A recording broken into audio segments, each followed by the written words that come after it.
right, let's get going here. So we're going to be looking at Joseph. I'm going to start today by looking at Romans 15:4. So we're going to read Romans 15:4, and it says this: "For whatever was written in former days was written for our instruction, that through endurance and through the encouragement of the scriptures we might have hope." So today, as we look to the life of Joseph, a man from the Old Testament, may we gain knowledge and insight.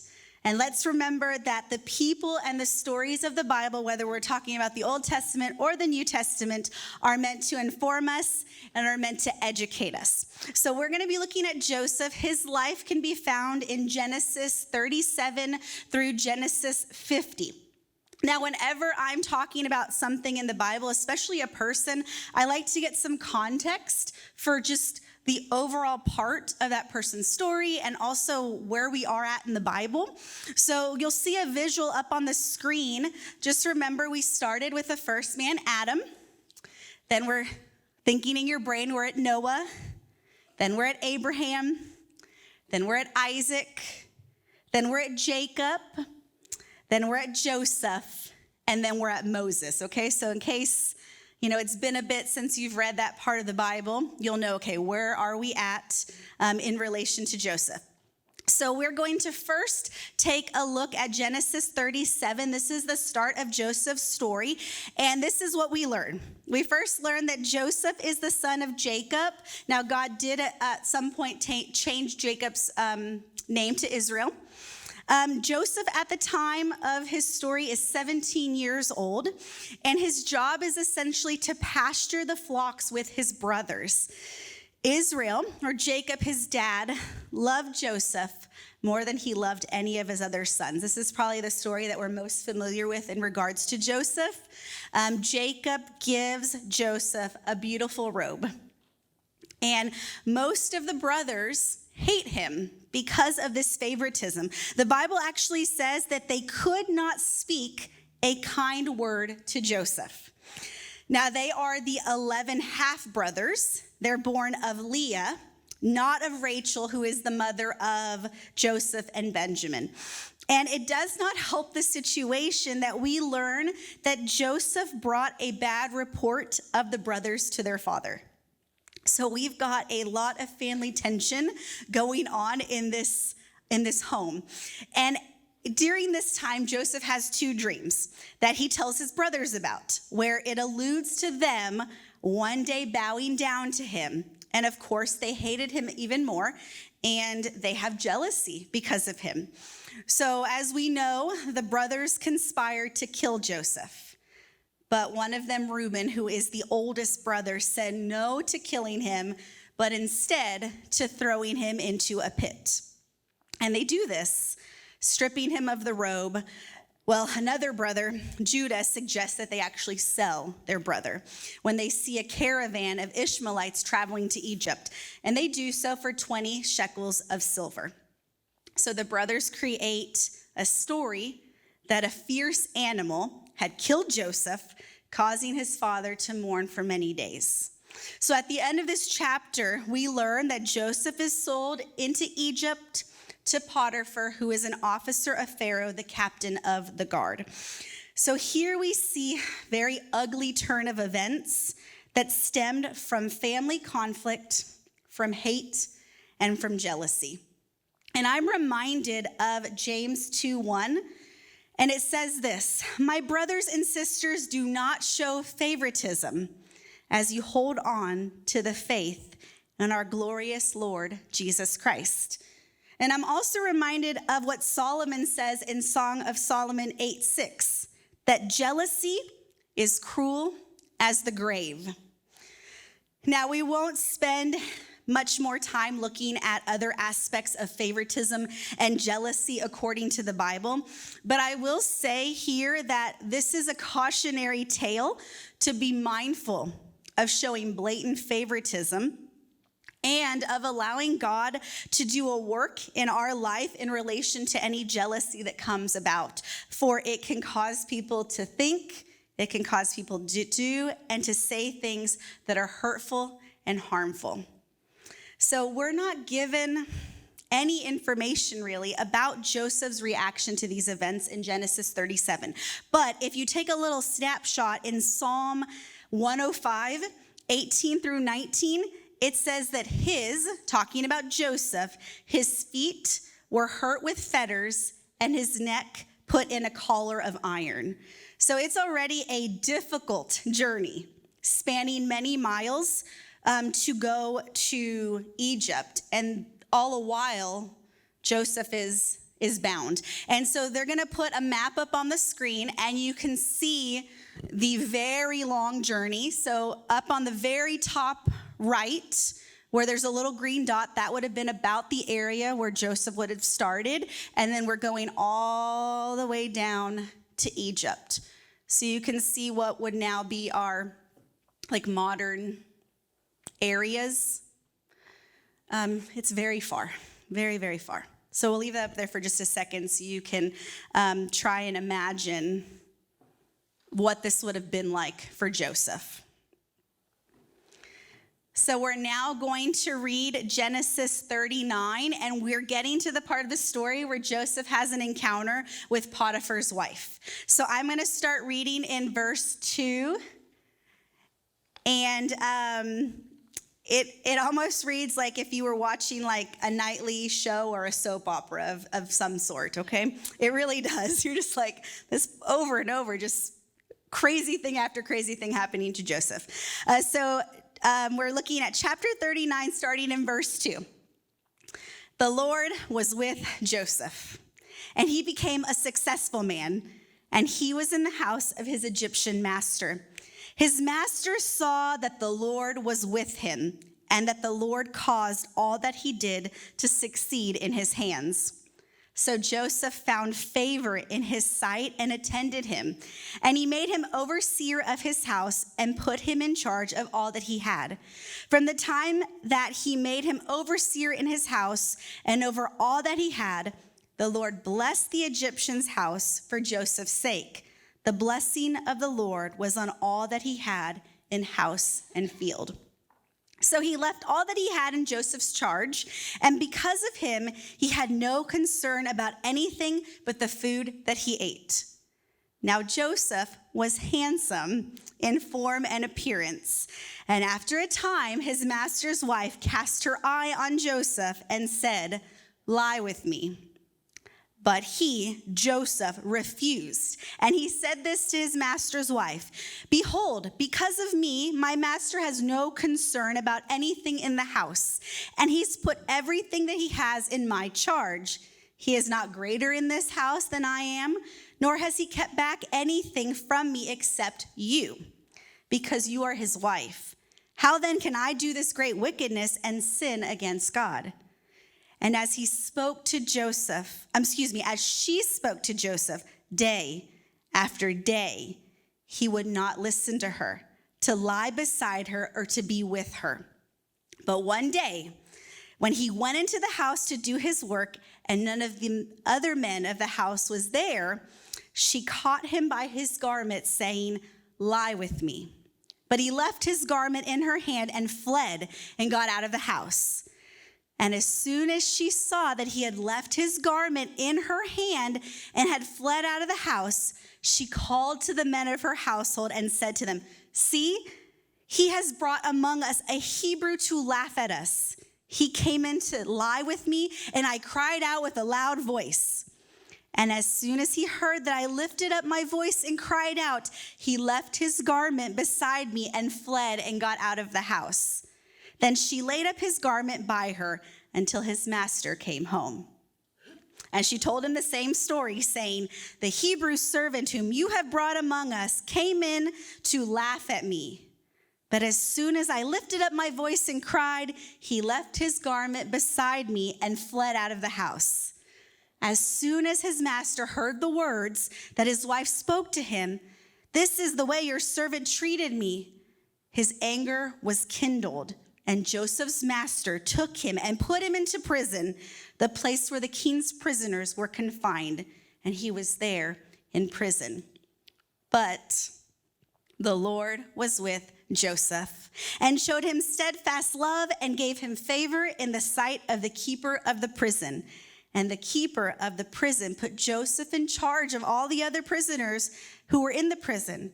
Whatever was done there, he was the one who did it. The keeper of the prison paid no attention to anything that was in Joseph's charge because the Lord was with him. And whatever he did, the Lord made it succeed.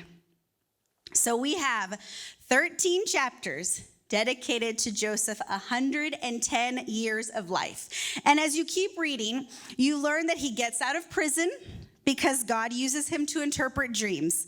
He becomes a leader amongst the house of Pharaoh and makes provision during a time of great prosperity and sustains a nation during a time of great famine.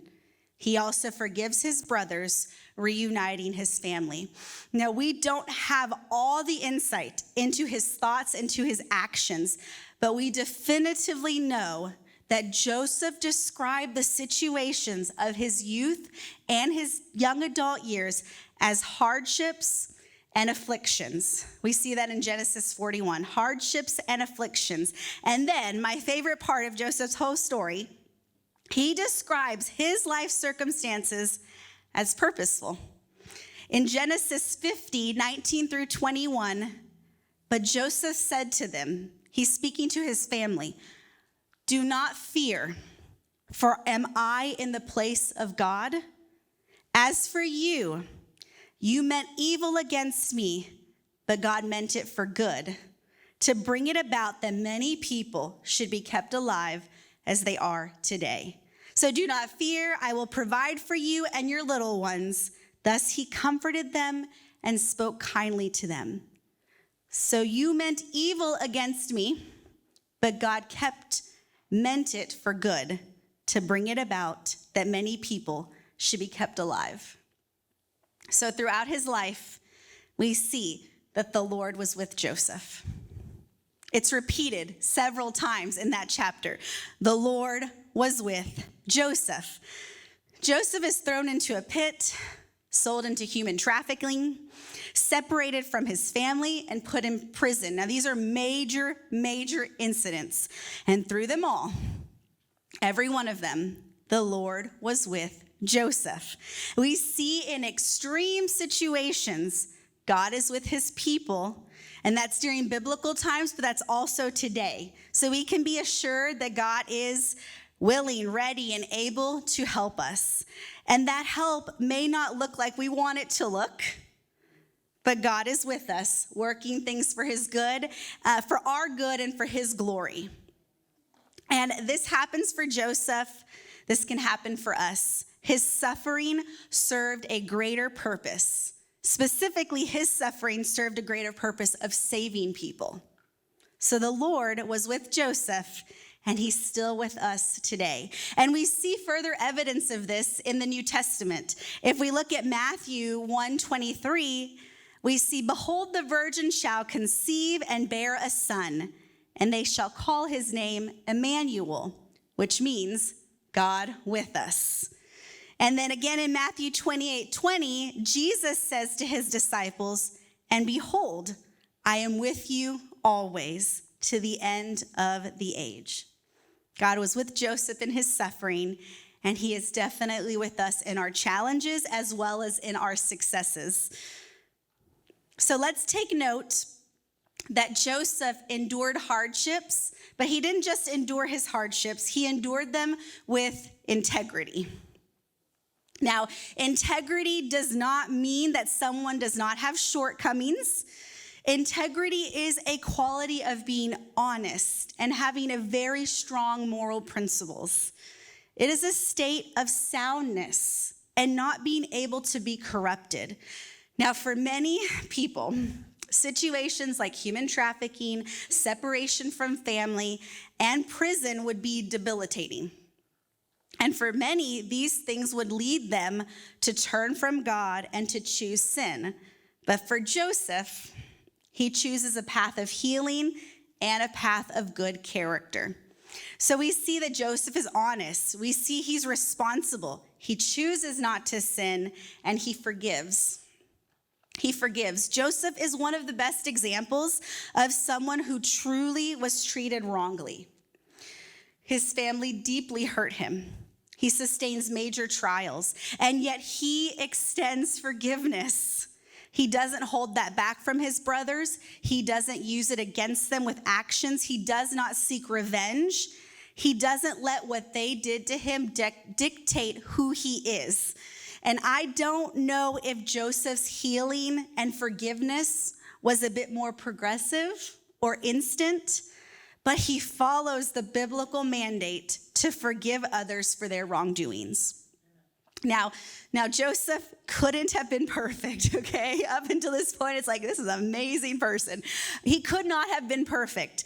None of us are, but we see that he had been deeply rooted in God and was deeply committed to his morals.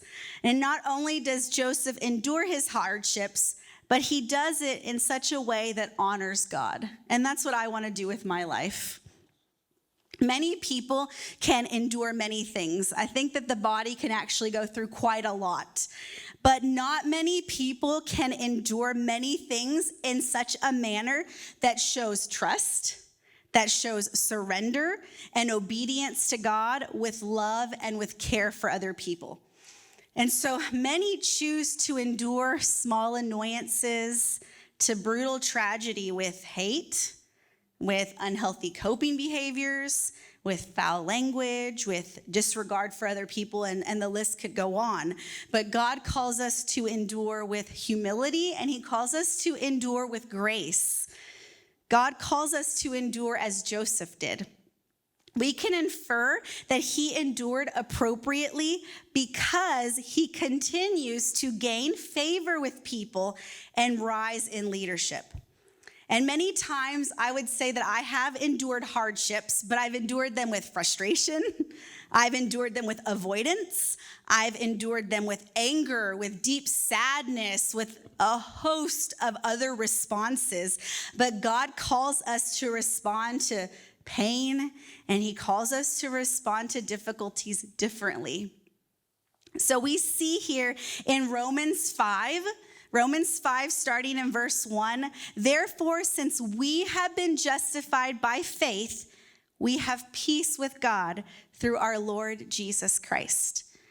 Through him, we have also obtained access by faith into his grace, in which we stand, and we rejoice in hope of the glory of God. And this is the part I really want to highlight, verse 3.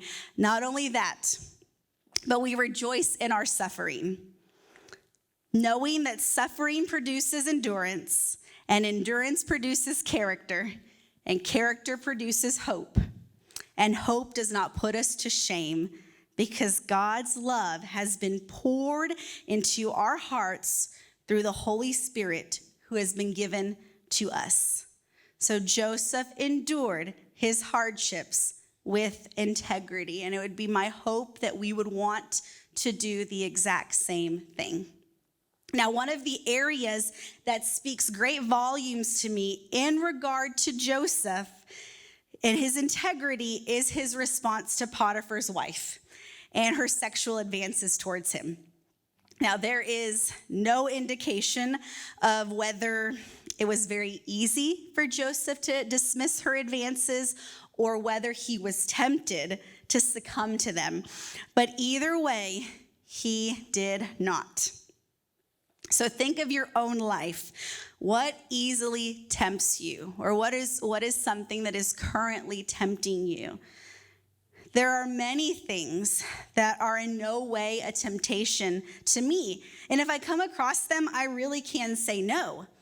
But there are other temptations that people seem to oftentimes be predisposed to.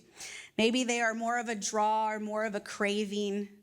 And I can't necessarily explain to you why one sin may lure a person more than another sin, or why what someone struggles with is completely different than what somebody else struggles with. But a life given to God and a life lived with integrity can make a choice like Joseph to say no and to walk away, or as in Joseph's case, even to run away. And so we see in James 1, 2 through 4, once again, calling us to look at trials and sufferings differently. Count it all joy, my brothers, when you meet trials of various kinds. For you know that the testing of your faith produces steadfastness.